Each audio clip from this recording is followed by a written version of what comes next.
Good morning, everyone, and welcome. My name is Abdul Al-Kibsi. I'm the Managing Director for Programs at the Center for International Private Enterprise.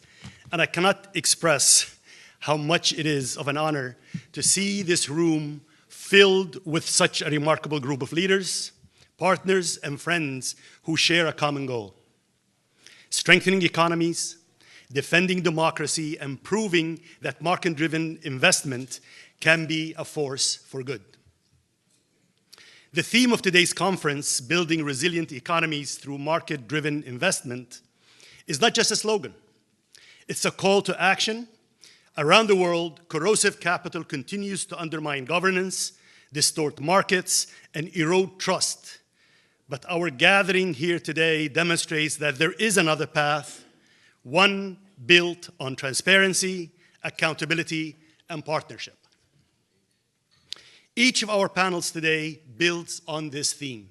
First, the panel on good governance, better business will set the stage, showing that strong institutions and sound governance are the foundation of resilient economies. Then, the panel on business leadership in building economic resilience will highlight how private sector actors are not just investors, but critical partners in pushing back against corrosive capital. Then, the panel on unlocking constructive capital will explore how to direct investment to strengthen trust, transparency, and opportunity in emerging markets. And finally, panel on practical tools to map, identify, and track corrosive capital will equip us with the knowledge and resources we need to act with precision and impact.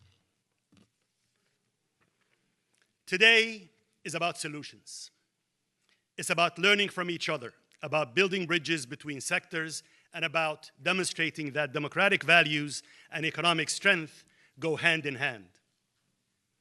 To officially welcome you and set the tone for this important day, it's my pleasure to introduce a leader who has championed SIPE's mission for years.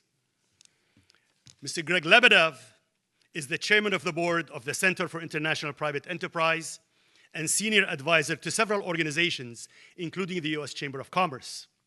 He previously served as president and CEO of the American Chemistry Council, COO of the U.S. Chamber of Commerce, and held senior government posts at the State Department and White House. He was nominated by Presidents George H.W. and George W. Bush for senior federal appointments. Mr. Lebedev holds a JD and BA from the University of South Dakota. Please join me in welcoming our chairman, our leader, Mr. Lebedev.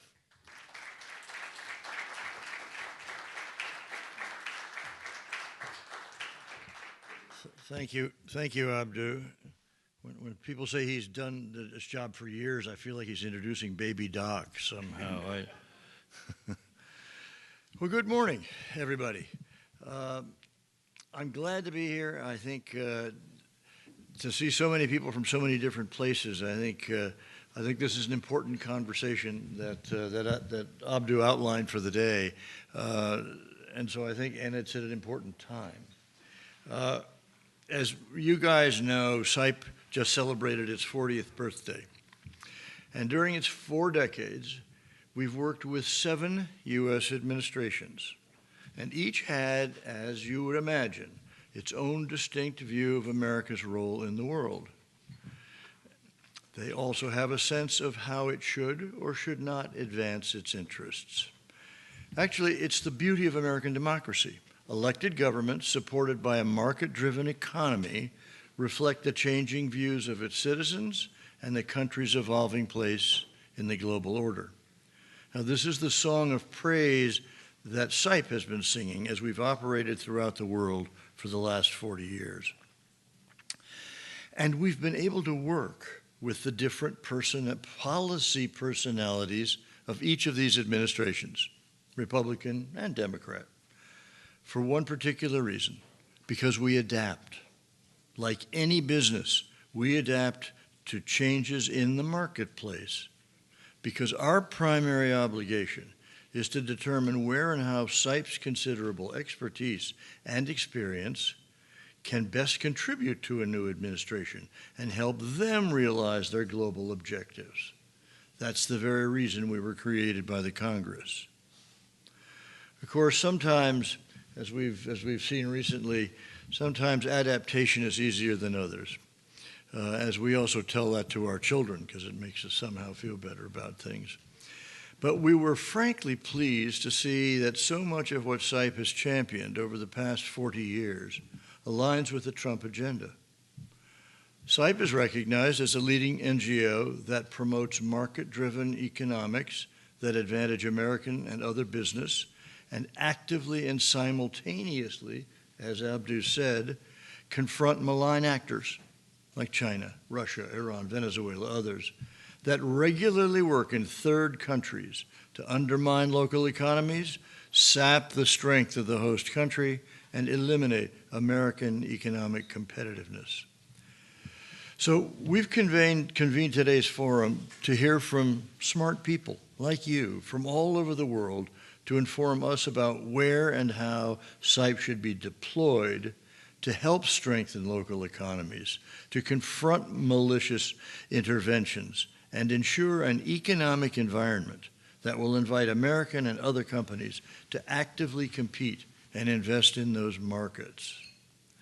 I'm proud to say that CIPE is unique on the American stage because our mission has always been to promote economic freedom anywhere in the world, because we've learned, as you know, that market-based economics coupled with democratic governance creates amazing prosperity and political strength, which measurably benefits American and other companies and investors and better enables the host country, with our help, to become more resilient and resist the corrupt interventions by sinister third parties. Few, if any other organizations, can claim that charter. Over the course of today's gathering, you will likely hear about some of CIPE's many success stories. Probably many of you have participated in those success stories. And because I love those stories, and because I've got the microphone right now, let me share a couple of these stories to give you a flavor of the diverse skill sets that CIPE possesses to achieve real impact in support of democratic resilience and American economic interests. As you guys know, rampant corruption in any country or a continent is a clear inhibitor to U.S. investment. And Africa, a major untapped market for U.S. and other businesses, loses an estimated about $50 billion a year in illicit money flows, according to the UN. To begin to reverse that condition and make the continent more inviting to FDI, CIPE created its Ethics One program, which teaches and certifies regulatory compliance, risk management, and corruption deterrence. And today, over 1,000 companies have registered in 12 African countries. And Ethics One is rapidly growing throughout the continent because it begins to solve a problem that badly needs to be solved. Story two. As some of you know, CIPE coined the phrase corrosive capital to describe the malicious interventions by China and others to gain economic advantage and deter U.S. investment. And they mask their Belt and Road Initiative as benevolent foreign aid.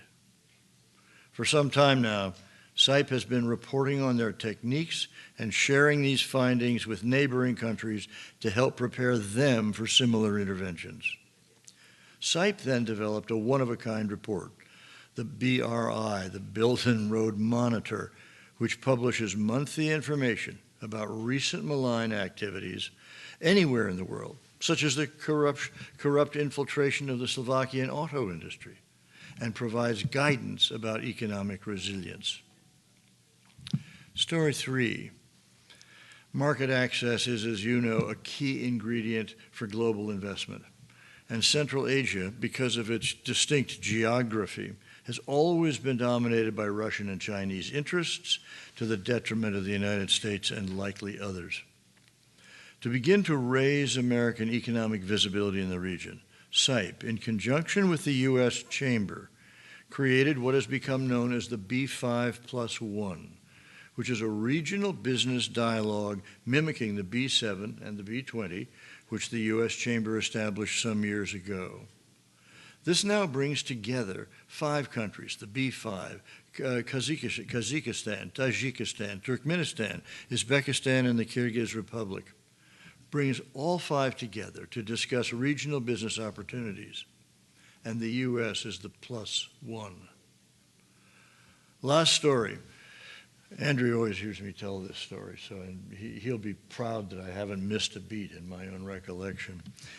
Corporate governance standards are the heart of U.S. foreign direct investment. If a company doesn't employ universally accepted compliance and accounting practices, there's no way to assess their corporate health, and thus the investment risk is too great.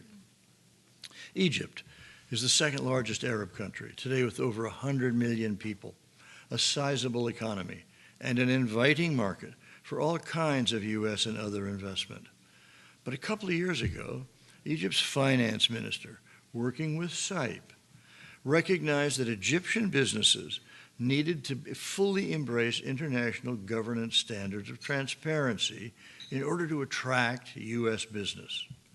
So he personally went to see the most senior Egyptian business executives to discuss the topic. And he made a startling discovery, which he shared with SAIP. He reported that the phrase corporate governance was too hard to explain. Why?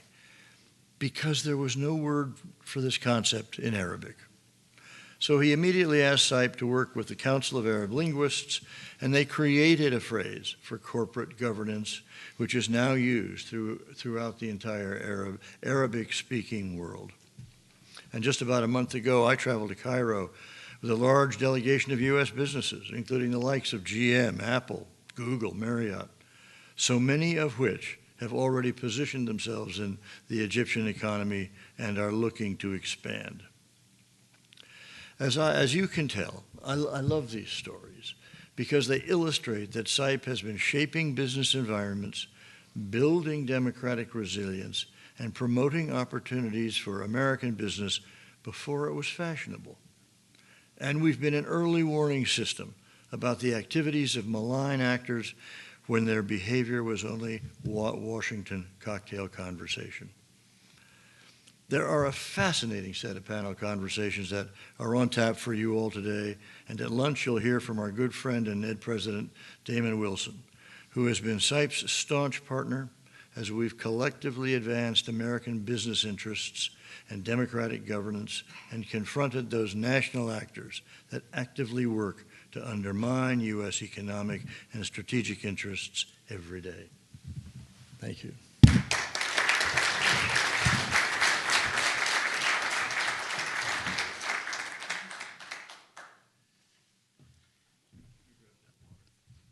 Yes, of course. Thank you, Mr. Chairman. Those examples you brought really make us all at SAIP staff and all the partners around the room, I know, very, very proud. So thank you very, very much.